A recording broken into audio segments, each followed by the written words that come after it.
मैं आपका साथी सरताज।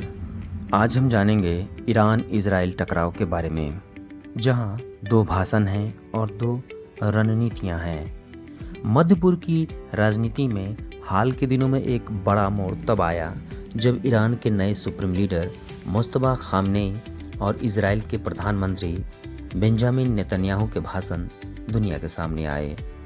इन दोनों भाषणों में एक तरफ टकराव की झलक दिखाई देती है तो दूसरी तरफ रणनीतिक संदेश भी छिपा हुआ है। सबसे पहले बात करते हैं ईरान के नए supreme leader Mohsin Mustafa Khamenei के भाषण की।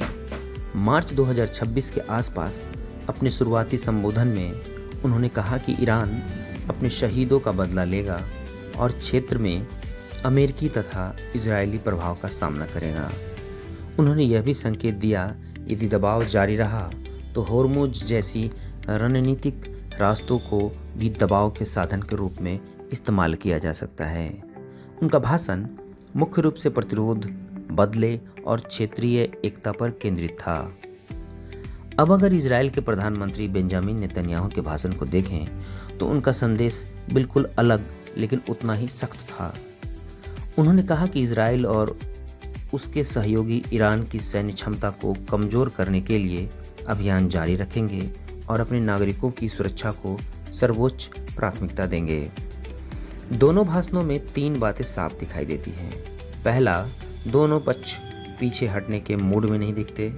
दूसरा, दोनों नेता अपने अपने देश की जनता को मजबूत और एकजुट रहने का संदेश दे रहे हैं। तीसरा, कूटनीतिक समाधान की संभावना पूरी तरह खत्म नहीं हुई है, लेकिन फिलहाल माहौल टकराव की ओर झुका हुआ है।